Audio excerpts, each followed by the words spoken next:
လက်ရှိမှာကျွန်တော်ဆိုရင်ဒါ38 88မွေးတာနော်88 born ဆို38ပေါ့49နဲ့ကတ်နေပြီလက်ရှိလူငယ်တွေကို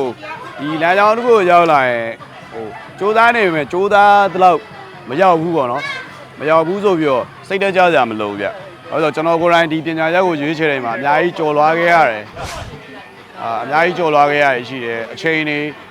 ငွေတွေမိသားစုနဲ့ပတ်သက်ပြီးတော့လည်းဒီပညာရပ်တစ်ခုအတွက်ဟိုကြော်ပြတ်ခဲ့ရရှိတယ်ဟိုလူတယောက်မှာ life time ကမတူကြဘူးအကောင်းဆုံးအချိန်တွေရှိနေသလိုအဆိုးဆုံးအချိန်တွေလည်းရှိတယ်အဲ့ဒီအချိန်မှာကိုတက်တဲ့ပညာနဲ့ကိုဘယ်လောက်ထိရက်တည်မလဲဟိုစိတ်တကြဖို့မလိုဟိုကျွန်တော်တရားနာတယ်ကျွန်တော်အများအားဟိုပါကျုပ်ဆရာတော်ဟောတာရှိတယ်စိတ်တကြတယ်မလို့ဘူးတဲ့လူတယောက်ကတဲ့အောင်မြင်နေတဲ့လူတယောက်ကတဲ့ဟိုအသက်ရှူနေတဲ့အချိန်တိုင်းမှာဟိုကောင်းတဲ့ဘက်ကနေကောင်းတဲ့စိတ်နဲ့မွေးပြီးကြော်ဖြတ်လို့ရတယ်တဲ့ဟိုအဲ့ဒီဟာကိုကျွန်တော်အများအားစိတ်ထားတော့ generation တော့ပြောနေတာအောင်မြင်မှုဆိုတော့အများကြီးရှိတယ်မတူကြဘူး trend မတူကြဘူး culture တွေမတူကြဘူးတိုးလည်းပဲကိုရှင်သန်နေတဲ့အချိန်မှာကိုတက်တဲ့ပညာနဲ့ကိုဟို